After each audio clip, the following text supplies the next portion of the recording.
Lads Talking Footy podcast. As always, myself, Sam, joined by Jordan Tana. We're right down to the end of it. This is a full grand final preview. The Melbourne Storm, they take on the Penrith Panthers this weekend. The whole season's built up to this, mate. What have you thought of the entire season to date so far? I mean, we obviously had the NRL Las Vegas to begin with. Long juggernaut of a season, a fantastic origin series. But what do you think of the season so far, mate? Yeah, I thought it was a great season. The NRL just find new, innovative ways to just add to the allure of their product every year. And then this year, with the addition of Las Vegas, with a good origin period, the origin series was fantastic this year. Them looking to add some crafty things that we're still yet to see if it will be successful in the 100-meter sprint and the other competitions. Yeah, But I'm glad you brought that up because that's just completely died off now. We're right around the corner from the grand final. There was so much hype around it. Where's this 100-meter sprint happening? I haven't seen anything yet. Yeah.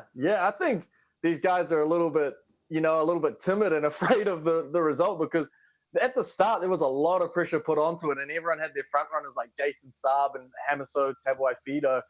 And I think they're kind of getting a little bit sketched out, like, oh, it's nearly time to prove and see if I am the fastest in the league. So I'm waiting for that to ramp up again, because I was looking forward to that. But like you said, it did die down a bit. But yeah, I've just been real impressed with the NRL and the way that they're adding these things to the competition to, increase the popularity of the game and the intrigue in the game. And I've been invested all season. And it's good that we come to the grand final, and it is the Melbourne Storm versus the Penrith Panthers. It's the dynasty that's in effect versus a team that has so much history in itself and its club in the Melbourne Storm. And the two best teams for the second year in a row have come head-to-head in the grand final. You love to see it because you want to know who truly is the best without upsets on the way. You like a few upsets, but by the end of the day, you want to know who the best team is without any questions. And I like it's these two in the final. Yeah, I agree 100%. And it's like you said, it's what we saw last year as well. Before we get into the accountability, though, I looked over the scores throughout the finals, and obviously the Panthers played the Roosters in round one of the finals, and the Storm played the Sharks. Both of those teams had 20-plus point wins against both of them. Then they meet each other back in the prelim finals, playing the same teams, but obviously different. The Storm take on the Roosters and the Panthers take on the Sharks. Both of them had 20-plus point wins again over them. We saw something similar, obviously, with the Panthers and the Broncos last year, with some lopsided prelim results too. It's quite interesting that it's a clear and definite two-horse race that's happened in back-to-back years. Yeah, and it was almost like a tier system. Like, these two teams are so clearly above the next two teams in the top four. And then that top four teams did pretty well at dispatching of the other teams in the eight that came through to verse them. So, yeah, definite tier system, and the cream of the crop always rises to the top, and it looks to have done so here. Yeah, I like it. I like the way you've put that. We're going to get into some accountability, performance of the round, and then we will preview the grand final. We'll spend a little bit of time on that, breaking it down and giving our best bets throughout that as well. So do you want to kick us off with some grim accountability? We'll get through it. Yeah. So this week I've gone 2 from 2, and you've gone 1 from 2 on the picks. And we started out with the Storm beating the Roosters 48-18 in an absolutely dominant display from them. Great performance for the Storm to get through to the grand final. I've gone Storm 13+, and I've double staked it, which has hit for me. Yeah, nice. And I've gone JWH into the Roosters to win at $41.75. We haven't come through there. I was trying to tip on a nice little upset. As for the game itself, though, what an atmosphere it was at Amy Park. It's the first time I've been to a preliminary final as well. It was just echoing out there, man. The Storm fans, the Storm crowd, sold out stadium as well. It was just right from the get-go, from obviously Nelson up against Lindsay Collins, the controversial call, the send-off as well, just sent the whole stadium into berserk down there as well. And it's just fantastic. Like, you're there on the AFL Grand Final weekend, and to experience an NRL prelim final like that and see how much passion was within that Melbourne Storm fan base. It was so good to see, man. So cool to be a part of. Yeah, it looked like an absolutely intense atmosphere. And the game, although the final score was 48-18, it had its ebbs and flows. Like, when the start of the game happened with Nelson getting the yellow card, then the penalty, and then the quick try right after that, there was a bit of tension within the air. You could kind of sense through the TV screen that the Melbourne fans were feeling. And then in the second half, when the Roosters scored those back-to-back tries and made a bit of a run, the tension sort of It increased went then as well. And it the went quiet, explosion of man. Went real quiet in yeah, that stadium. yeah, and the explosion of the crowd when like Hughes scored his try to like break the seal, and then Munster scoring his 2 tries at the end, and then the whole crowd lifting. Like it seemed like an absolutely outstanding atmosphere. So I'm glad you got to experience that. It was epic because we were on the try line in the first half where the Melbourne Storm, that was their try line. And then in the second half, we were obviously on the back side of that. So we weren't getting to see those tries up close and personal, but there were the 3 occasions where the Storm scored towards the end of that second half. And as they were walking back, the entire stadium got up and was just giving them a standing ovation as they're coming back. And you can see, I think it was on the last try as well. Pappenhausen he was applauding the crowd back as well. It was an unreal atmosphere. As for the actual Storm staff throughout it as well, the pre-game announcements, normally when you're at a game, you'll read out the home team list and there'll be a whole heap of energy to it. And then when they're reading out the away team, it'll kind of just be, they'll read out the name and there's not really anything to it. They built the whole thing up. The Roosters intro was just the same as the Storm, and it really made the atmosphere just feel real. It was kind of electric, and there was no dull off or anything like that. And I just thought it was a touch of class from the Storm.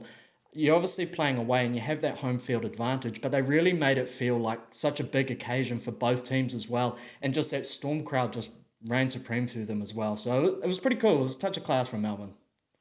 Yeah, and it is one of the more classy franchises in the NRL, and it translates to success, obviously, because here they are in another grand final. And speaking of classy outfits, we've got a team that's very familiar with grand finals, getting there by beating the Sharks 26-6. Another clinical performance where they turned the screws, just held them out on defense, and then just completed sets and got up the field and broke the Sharks eventually in that second half. It was a bit of a close game, but they did what Penrith usually does. I've unfortunately gone Panthers head-to-head into Ghana anytime try scorer, which Ghana hasn't crossed. Yeah, that's a tough one there. And I've gone Cleary anytime try scorer into the Panthers win at $3.20, and we go down there. As for my repeat set, though, I took the Panthers to win at $1.25, so we can cash that one in. And a 40-20, I went for a 5-6 try ban in the Storm versus Roosters game. Mate, the Storm, the Clubhouse boys, they blew that out on their own, so we go down there, unfortunately. Yeah, and for the repeat set bet, I've joined you with a little bit of a jammy one. Storm head-to-head and Panthers head-to-head, which has collected. And then, unfortunately, my 40-20 bet hasn't collected because I've gone To'o anytime try scorer who came in. But I went with Coates and Warbrick anytime try scorers for the Storm. And unfortunately, a couple of guys hogged up all those tries, which we might get to in a bit. Yeah, we'll get to it right now, mate. Performances of the round. I'll let you start off on this one. Yeah, so like I said, there was some guys hogging up all the tries, and they had an absolutely outstanding performance. And that was the boys, the 3 boys from the Clubhouse podcast. And I'm not just highlighting them because I secretly, we want to get on their podcast and, make that connection. Please extend the invitation, though, if it's there. But I just thought they were absolutely outstanding. And you can look at that from the stats. Combined 7 tries, 402 run meters, 8 line breaks, and 15 tackle breaks just between the 3 of them. And it is such a beauty to watch when this team is firing on all full cylinders and is fully healthy like it is at the moment, because all 3 of these spine members can kind of go off and cut teams to ribbons. And that's not even including Harry Grant, who, Harry Grant didn't have the greatest game. He still played all right, but he didn't, have an exceptional game like he did maybe the last finals game that he was in against the Sharks. So outstanding performance from these 3 guys. Jerome Hughes scoring a hat-trick, and in that hat-trick highlighting his best attributes by his aggressive taking it to the line and, crashing over with a couple of tries in that fashion. And then also his ability to push up and support, which got him a try on the inside from a break. And just an absolutely, what a season he's had. And these tries that he got in such a crucial game is, just the tip of the cap for him, man, because he has been outstanding. And then that guy Munster as well. We've kind of been, there was some weeks where it looked like we weren't sure how the connection with Hughes and Munster was going to work when he first came into the squad, not healthy, but it seems to have found its flow in a big way. And Cameron Munster is injecting himself perfectly into this game, scoring a late double, doing what he does best, and really making the most of tiring defenses and taking advantage of some loose tackles and loose defenders around the field and scoring 2 tries himself. So, man, these guys were outstanding. And shout out the Clubhouse podcast, man, because fucking fantastic game. Plenty to talk about on your next show. Yeah, they're absolutely killing it, man. So they're I've regularly listened to them, and it was their last show. It was last week because they weren't sure if they made the grand final, how that was sort of gonna go with the week building up to it with all of the media, where they were going to be and everything. And then if they weren't going to be in it, Cam Munster had actually said on the podcast that they were going to be ripping into the piss anyway. So it's pretty funny listening to them on that low-key sort of level. And they have a try scorer tally between the three of them as well. So they're obviously counting up, and Pappy was ahead of them, Munn was there, and then Hughesy was there as well. So it's kind of funny. You wonder what that on-field banter would be like when Hughesy's running in the three, but then Munster gets those two late as well, just to sort of edge back into it. So it's cool to see, man. It's cool to see that chemistry. And my performance of the round, I really wanted to jump in on Nathan Cleary, but it was fantastic, obviously, the performance that he had, and you could circle in on that very easily. But I wanted to highlight Ryan Papenhuyzen from that spine that you talked about. People forget that there was a little bit of a discussion about him potentially retiring earlier this year, just due to the amount of injuries that he had suffered. Touch wood, he continues to stay healthy. But I think he's really the key to the Storm spine. He's just electric, and he completely rounds out their game for them. You've got Harry Grant, obviously, out of dummy half, which is just fantastic. He's electric out of there, and he's so creative around the ball. And then you've got Munster, who can just play off the cuff. Hughesy, that's having a fantastic season. His support play, his creativity, his kicking, everything is fantastic for them. But it's just that little bit of speed and that touch of class getting around the ruck that just breaks a game open. And that's Ryan Papenhuyzen. And we're so used to seeing these highlight reel tries from him, but I really think he's started to kind of round his game off a little bit. And you saw that with one of his try assists and this to Hughesy as well. And I've just been so impressed with sort of how resilient he's been throughout this whole process, and to step up in the way that he did in such a big game here.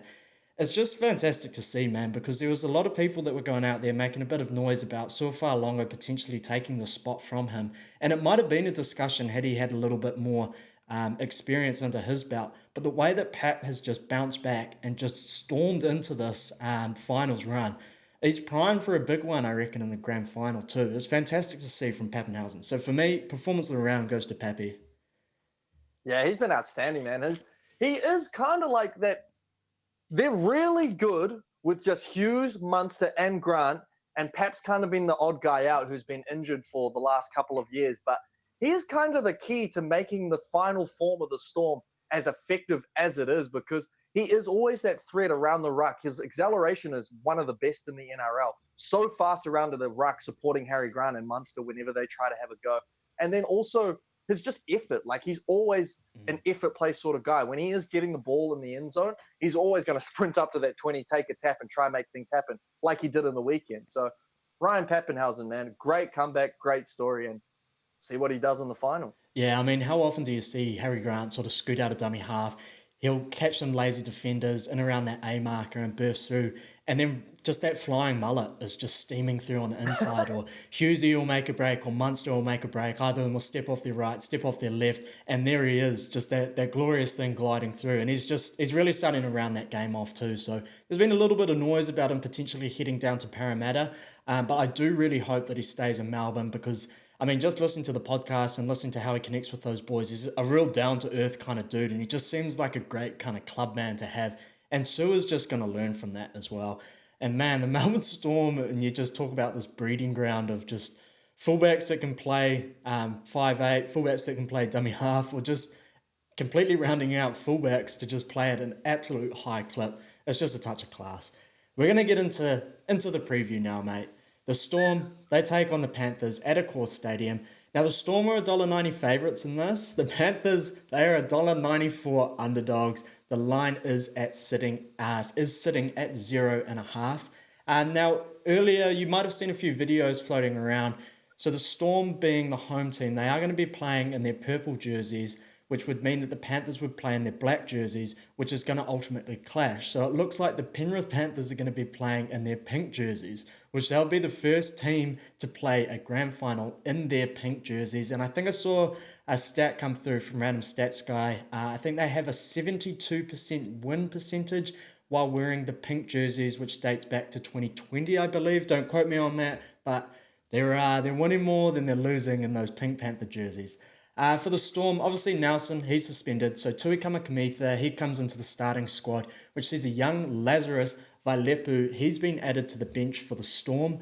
For the Panthers, Scotty Sorensen, he has been listed among the reserves as he looks to race the clock to return from his hamstring injury. Schneider, he will likely retain his place to cover Nathan should that shoulder encounter any issues throughout the match. Now I'm going to get into some stats before we break this down. This is the 47th meeting between these two teams. The Storm have won 31 and the Panthers have won 15. At the venue, the Storm have a 66% win rate and the Panthers, they just have a 53% win rate here. The Storm have won their last two most recent encounters, both this season against the Panthers, but the Panthers have won 5 of their last 8 games against them. Each of the Storm's last 6 games, they have gone over the total line of 40.5. The Panthers, they have scored the first try in their last 6 finals games. Some try scorer stats here. Brian To'o has been the first try scorer in 3 of the Panthers' last 5 games. He's also scored at least 1 try in 7 of his last 8 finals games. Hughes has scored at least 1 try in 3 of his last 4 games. Papenhuyzen has scored a try in each of his last 4 games at Accor Stadium, and Cleary has scored a try in the Panthers' last 2 games against the Storm at Accor Stadium as well. Now let's break this down. The Panthers dynasty, a record 11 straight finals wins, 5 grand final appearances in a row. They are looking to make it 4 grand final wins in a row now. They lose players every year. Burton, Crichton, Kickout, Epi Coruscant, just to name a few of them. It's just a next man up mentality. It's a breeding ground for success. How impressive has this run been from the Panthers?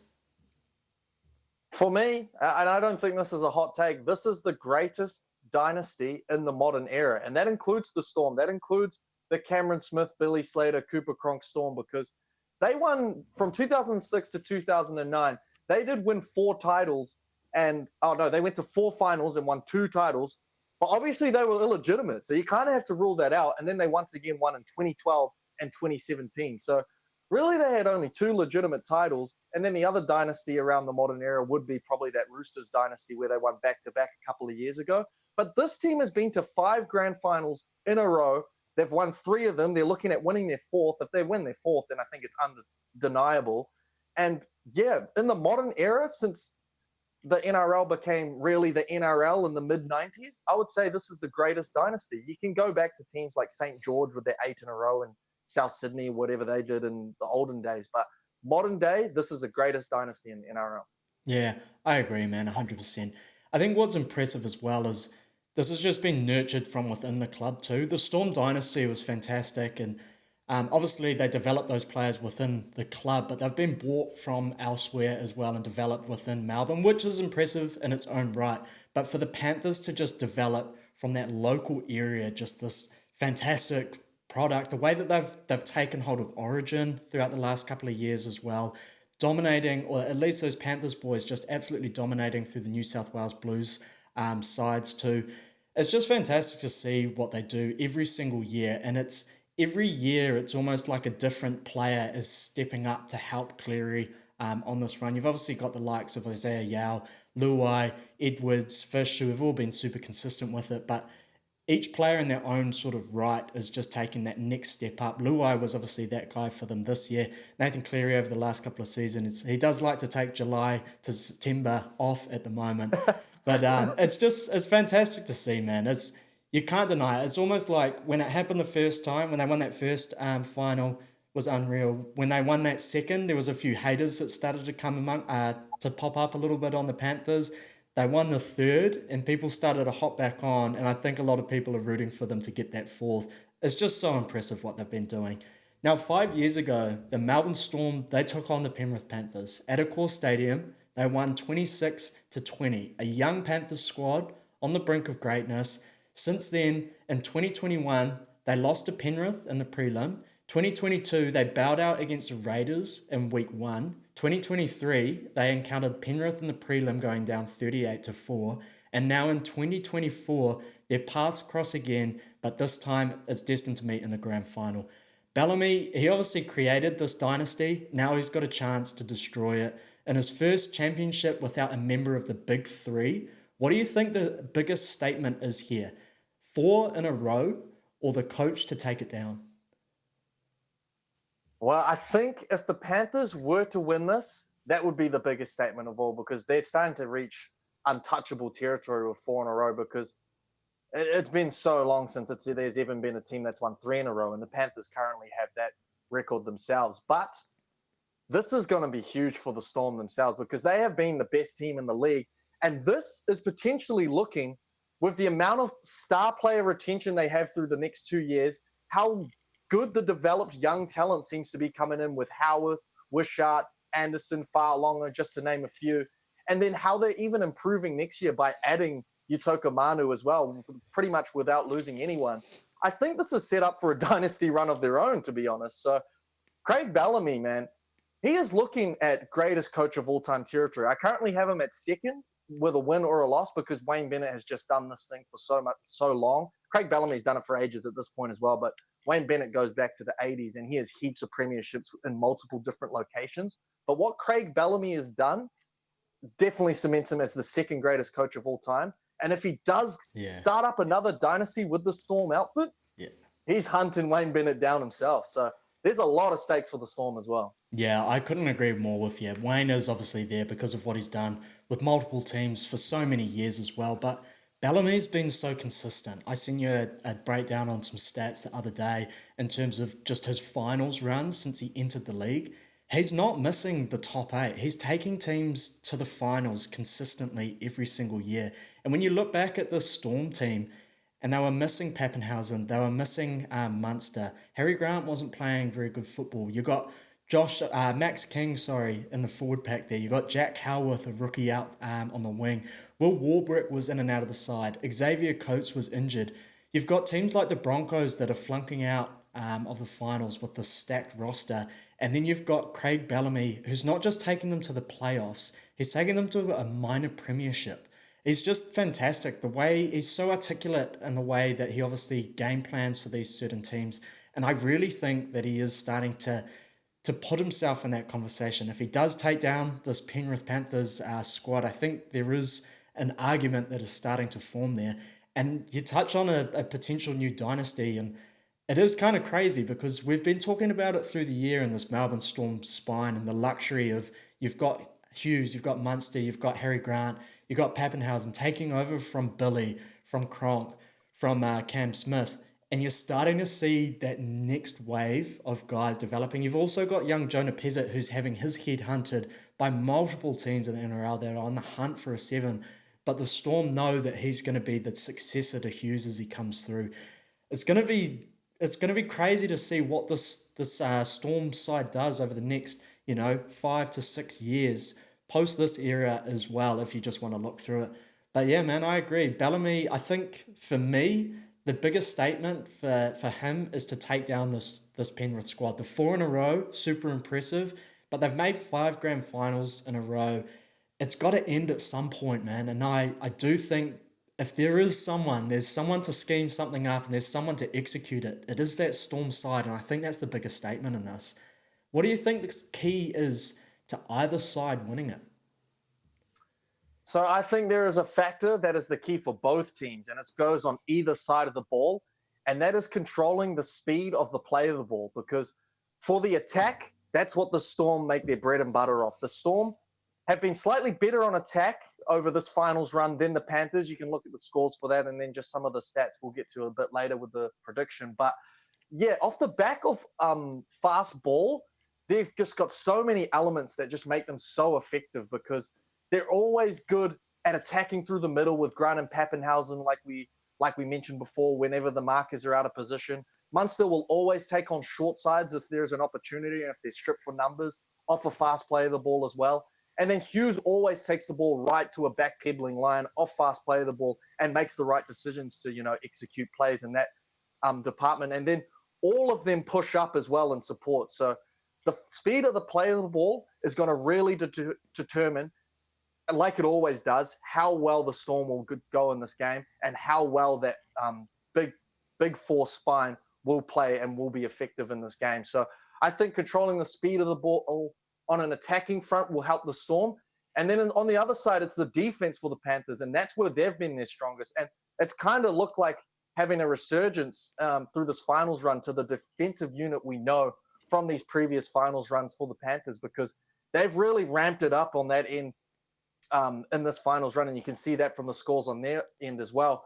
And they'll do it with consistent line speed like they're known for doing. They always send numbers into the tackle, and then they have to wrap the ball up to mitigate offloads. Storm not having Nelson is a bit of a loss for them, but they still have the likes of Sean Bloor and then some other guys that are really prone to offloads. Katoa can do a good offload every now and then. So they got to mitigate that, because that second phase play is where the Storm can be very dangerous. So controlling the speed of the play of the ball is very important for both teams on both sides of the ball. Yeah, I agree with you 100%. And that's going to ultimately, I guess, lead to my key to either side winning this. And if the Melbourne Storm, they're notorious for their quick speed around the ruck. You saw that in that Sydney Roosters game in week 1. They just blew them off the park with how quick they were. The Storm, they're the king of the wrestle as well. They'll get into a dogfight and they'll know how to wear this team down. So you're looking at Cleary up against Hughes, Munster up against Luai, Pappenhausen up against Edwards. You got Grant up against Kenny. The Storm kind of have the edge there, and they need to unlock that ruck, like you said, and that comes from Grant's creativeness around there. But I really think it's going to come from the coaching. I think Bellyache has that slight edge here. He's going to have some kind of scheme, and I reckon they're going to take the bull by the horns. They're going to go straight at Cleary's shoulder, and I think they're going to have a game plan around that. You saw Cooper Gronk talking about that earlier in the week. Where the hell has he come from? He's come from that Storm nesting, that nursery. He knows how the way that Bellyache operates, the way he thinks, and where he would target on the park. You saw what they did against Crichton on the weekend. They didn't go at him. They went right next to him. They made him reach. And obviously Cleary's got that shoulder that's likely to potentially pop out again. They're gonna make him reach. They're gonna test him. They're gonna send some traffic down that area. Or he might not even go there. He might just go straight through Isaiah Yao. He's just that type of guy that's going to have some sort of game plan, but you know it's going to work. And I really think that's the guy that's going to have the edge. And I talked about Bellamy, his resume. But then you look at Ivan Cleary, and he's really starting to accumulate something himself. 5 grand finals in a row, 4 potential premierships in a row. You got to remember, he took the Warriors to a grand final as well. They've only been to 2. And the only one that he wasn't coaching in, he was also playing fullback for them too. So Ivan Cleary's, he's building himself a resume there too. But I do think that the edge for either side in this, they're both primed, they're both prepped, and they're ready for this. You've got a big back 3 in terms of meter eaters for both sides. You've got Coates and Warbrick up against To'o and Taruva. It's like yin and yang all over the park. So I think it's going to come from those blokes up top and that top 2 inches up there and what they're kind of scheming. Now, James Tedesco on the weekend, he ran for 132 run meters. That's his lowest all year. Dylan Edwards, lowest allowed run meters this year. Guess who it was against? It was against the Storm. I think that edge really comes from Bellyache up top. He knows what the Panthers are going to, how they're going to come out and they're going to target this, and he knows a way of just trying to negate everything. And if they can negate everything, if they can target and isolate Cleary and then execute their game plan and their tries, I think they're going to go at that right edge of the Panthers, and we'll get to that with my predictions, but I think they're going to target it early. It's been weak for them defensively all year, and you've got a guy out there with a bung shoulder as well, and you're going to have him reaching. I just feel like something's coming, man. If the Storm, they can get up and they can execute this game plan, they're ready to go, mate. We're going to move into the score predictions now. So I'll let you go first. What's your score prediction for this? Yes, so the Storm did sweep the Panthers this year, winning 24-22 and then 8-0 in round 1. And the last time they met in a grand final in 2020, like you said, they won 26-20. So I kind of see this game looking very similar to that. In terms of the factors, the Storm will miss Nelson for his size and offloading ability, but I don't think it's a death blow because he did miss 7 games this year anyway, and he does average less than 40 minutes. And I do like what Vialepu offers off the bench and his small glimpses that I've seen. I know it's a huge game to be thrust into that environment, but I do like him, and I think he can sort of replicate what Nelson brings. And if you look at some of the stats, they do have similar finals opponents, like you were mentioning earlier, in the Roosters and the Sharks. And the Storm's attack did better in points, completion rate, line breaks, and then we're the same in tackle breaks, which I count as a win for the Storm because the Panthers obviously have Brian To'o and he's good for about 10 every game. So, yeah, I do like what the Storm's stats on attack say for them. And then also they conceded less penalties and errors in those two games against the Roosters and the Sharks as well. So they did a better job against those opponents other than on defense, which the Panthers has cut their bread and butter on. But it's hot and clear conditions, which benefit the Storm attack. And as far as the Panthers defense goes, I still don't trust them as much as previous year's outfits with what they look like during the season, with missing Crichton, who went to the Bulldogs, obviously, with a different look on the edges with Garner instead of Sorensen, with that hurt Cleary shoulder, like you mentioned before, and with a, sketchy-ish Taruva on the wing. I know he's prone to a few defensive lapses. And I just think that the Storm's defense is nearly good enough because they were third in points conceded themselves to make this a close enough contest in that department. So, like I said, I think it'll be similar to 2020. I could see the Storm getting an early sizable lead at the back end of the first half, and then Cleary and the Panthers sort of lock in, reel the game back in with their clinical approach, but it'll be too little too late. I say the Storm win this game 28-24. Ooh, I like it. I thought we are going to be different on this, mate. I thought you were going to back the Panthers home. My score prediction, I've gone for the Storm to win this 12-8. I think you're right. I think I've gone for a lower score here because I think both of these teams they're ready to get in a dogfight. They're ready to get in the middle and just grind something out, and it's just going to come off the back of some mistakes where points are conceded. And I don't think many of these players are going to make mistakes throughout this. If you remember, Jerome Luai hadn't actually finished the final last year with that bung shoulder. I'm a little bit worried that Nathan potentially might not even finish this one either. So I could see an absolute dogfight happening and potentially Nathan coming off early due to that shoulder issue and the Storm maybe sneaking home or just getting in that arm wrestle and getting up over the top of them early. But I'm going for a 12-8 scoreline, and I think the Storm, they're ready to end the dynasty. We're going to jump into our best bets though. So I'll get you to give me your first try scorer and your same game multi, and then we'll leave the Clive Churchill medal winner for afterwards so we can discuss that and break it down a little bit. So give me your first try scorer and your same game multi, mate. So the first try scorer I'm going down that Storm right side. Jerome Hughes has been electric down that right side. And the guy who's been benefiting off those opportunities usually is Will Warbrick. So I'm going to back Will Warbrick at $8.50. He did score the first two tries, against the Broncos in that demolition in the last round of the year. And then against the Sharks, I believe, he scored the second try, but the first try was like off some Cameron Munster, just random fluke play in the very first minute. So I like that Will Warbrick scoring early, so I'm going to back him here for the first try scorer. And then my three-leg multi, I've gone Storm to win the first half to kind of line up with my prediction. The Storm to win 1-12, and then Warbrick anytime try scorer because I just think he's good for some jam in this contest coming up against Sania Taruva. So that's my three-leg multi paying $11. Nice, tasty. My first try scorer, I'm going left side for the Storm. I think they're going at Cleary early, and I think they're going to test out Brian To'o and Isaac Tungo out on that right edge early on. I feel like that might be a weak point for them, and they're going to really want to hone down that edge there, and it might just be Coates that's reaping the rewards on an early try off the edge there. So I've got an Xavier Coates first try scorer at $11.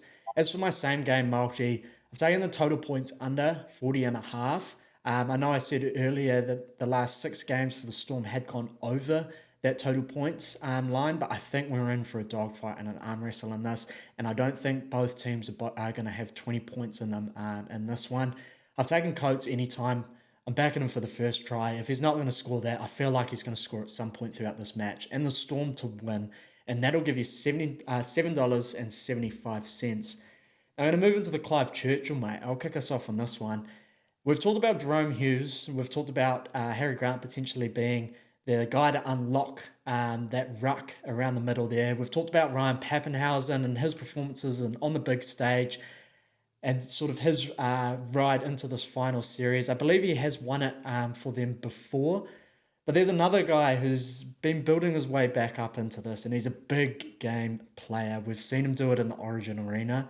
I reckon he's ready to do it in the grand final arena. I'm going to bet Cam Money Munster, mate. I feel like he's just got a surprise or just something in him. If this is going to be a dogfight, if this is going to be a systematic play, you just need that X factor, that dog, that little bit of edge. Luai's too jinky for me. Cam Munster is way too clinical. I reckon he's going to get it. My Clive Churchill medal winner is Cam Munster, and that'll give you $8. Very nice. And that's a bold statement, paying $8. I do like Cam Munster because he is a big-time player, like you said. But there's a guy who hasn't really been tested in the realms of games of this magnitude, other than perhaps Kiwis, which never really get to the magnitude of a grand final. I'm going to back his half partner, Jerome Hughes, because he is up there in the Dally M standings for a reason. It's because usually when the Storm win like they have been this year, he has been at the forefront of that, and he has been getting them home with consistently good performances, always pushing up in support, always takes it to the line, and always makes something happen in every game. And he has been the catalyst for the Storm this year. I'm not going to hop off the bandwagon just yet. I think he's going to cap off a perfect season with potentially a Dally M and a Clive Churchill medal and a grand final victory. I'm going Jerome Hughes, the Kiwi boy, at $5.50. I love it, mate. I really like it. That wraps up our finals preview. Before we end this, though, we're going to, the Dally M's are just around the corner. So what we're going to do is we've got a few Ladley M's for you. That's the lads taking home some creative M's from us this year. We've talked about Grub of the Years. We've got Try of the Year. We've got an Unsung Hero. And then we've also got the Dally M Lad of the Year. We're going to kick it off with the Grub of the Year. For me, it's Reed Marnie. He's featured in this segment multiple times throughout the podcast, throughout the year. He is a grub. There's something in the water out there in Bankstown. It's Reed Marnie. He's the Grub of the Year for me. And I have to tell you what, I have to agree. I'm just going to go different just because, just to mix it up and offer something else. But Reed Marnie is out and out the Grub of the Year. The amount of niggle he got into throughout this whole year, he actually built himself a reputation as one of the all-time grubs just in this season alone. So I fully agree, but I'm going to chuck it to a personal one. I'm going Tane Milne. He only got suspended the one time this year, which is good for him. And it was for that dog shot on Cam Munster where he attacked the legs. Got 2 games for that. But he's just really complaining. He's always dirty, always good for a cheap shot. And then that highlights package sort of came out this year off the back of that play against Munster. And it just put a bad taste in my mouth, remembering all the bad plays he's done over the years. So it's kind of like a lifetime Grub of the Year achievement, but we'll give it to him this year, just as a personal issue. He's taken his claim for Grub of the Decade in that one. Try of the Year, mate. Look, it might not be up against the team that we wanted it to happen against. The result and the way or the magnitude of the try itself and the success that it had for the Melbourne Storm. Xavier Coates, his try up against the Warriors, the leap, mate. We talked about it. He jumped 8 foot in the air. He came down with a pot of gold. He won them the game off that play. It might not just be try of the year. It might be going down as one of the tries of all time. We've seen these fantastic tries from the in-goal, the likes of Benny Barber, the Sean Johnson up against the Broncos in 2011, I think it was. Just highlight tries. But the finish on this was just unreal. Xavier Coates' try up against Warriors, that's a try of the year for me. And I said before that I wanted to do maybe some different picks, but for this one, I think it's unanimous because, like you said, that is one of the greatest tries of all time. To win the game, a game-winning try where you leap from about 7-8 meters out to dive over into the corner. It's one of the most athletic plays I've ever seen in NRL. To win a game as well, man, you don't get much better than that. So I'm just going to stick with you, man. Xavier Coates try of the year against the Warriors, unfortunately. Unsung hero of the year. So wanted to add this one in, just a player that he might be playing some fantastic footy, he might be in a good team or whatever, but just a player that's maybe needs a little bit of light shined on him from the season that he's had. For me, my unsung hero is Jacob Kiraz. Now, throughout the year for the Dogs, he's kind of been Mr. Fix-It. Whenever they've needed positions filled throughout the year, it's been Kiraz. Whether it's a move back into centre or even to fullback at one point throughout the season, he's always been there to fill in. He's a name that's been tossed up throughout the Origin period early on about a potential smoky or even being a player that might be considered next year. He's earned himself a selection in the Kangaroos squad at the end of the year. Now, he was 30th in tries this year with 12 in 25 games. He was 18th in line breaks. He was 7th in post-contact meters. And wingers that were ahead of him were only Maju and To'o. He led the league in total runs as a winger and second in the league for total run meters. I think he's had an absolute breakout season, but something that's maybe not been highlighted to, I guess, that extent. We always talk about Brian To'o. Kyle Felt's had a fantastic season with the try-scoring record as well. But Jacob Kiraz has just been an unsung hero for me out in that doggies pack. Yeah, and I think maybe usually youth kind of works in your advantage when getting highlighted, but I think this might have gone against them because I think people maybe discredit him because of how young he is, where he has looked as good as those older wingers, those veteran wingers who we have seen in the competition, like your To'os and Marzus. He has played just as good, if not better, than some of those guys. So he has definitely been an outstanding player. This is almost another category.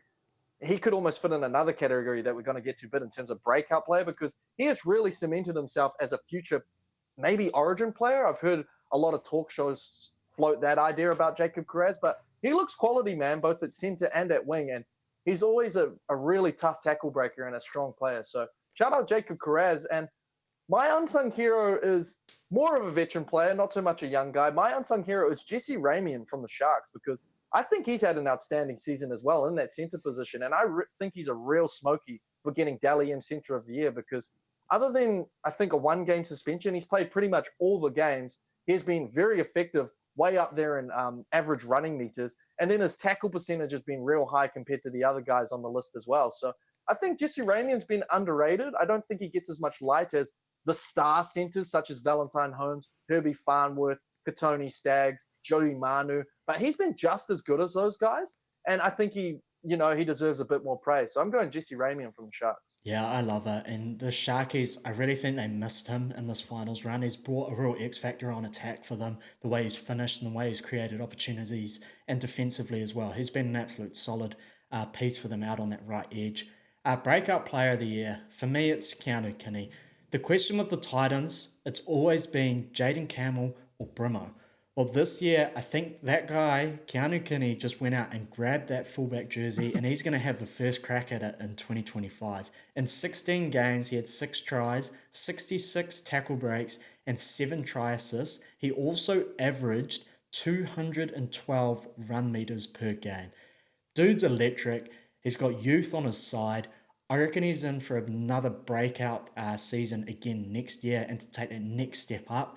I've seen a little bit of the Titans boys getting into their work early, into a bit of preseason mahi already in it. And Keanu Kinney, he's down there putting in the hours, he's beating the feet out there on the paddock for them. He's ready to go, man. And he was fantastic when he stood out for the Titans this year. Yeah, there was no way I was going to pick anyone else. I don't care. I'm picking Keanu Kinney as well because he quickly became one of my favorite players in the whole NRL. And you could probably tell that by me picking him, I think, like 3 times for my performance of the round.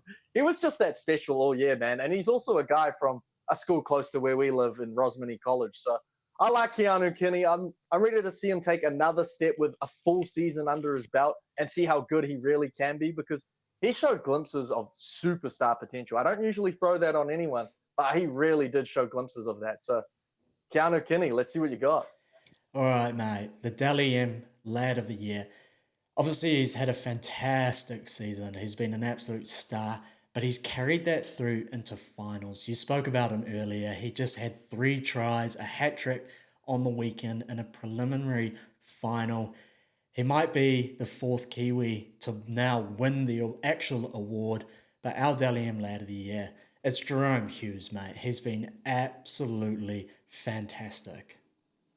Yeah, and I don't want to speak too much more on Jerome Hughes because I've already glazed him a whole lot in this episode, but he has got to be the Dally M Lad of the Year. He has been outstanding all year in the best form of his career, and he's going to get rewarded, hopefully, with a Dally M award. I know James Tedesco is really sniffing around that award as well, but I think Jerome Hughes deserves it, man, especially for a Storm team that's had their fair share of injuries. They've had a pretty consistent run compared to other years, but they still have had guys coming in and out of the lineup, and he has been the rock of that lineup. and he's been carried them to a minor premiership and now a grand final as well. So Jerome Hughes, definitely deserving of Dally M Lad of the Year. Yeah, I can't wait to see these Dally M awards awarded. That concludes another one. Enjoy the grand final. Enjoy all the Dally M controversial discussions, I guess. Mitch Barnett's already been in the middle of it for front rower of the year. But we see you guys all next week. Up the Storm.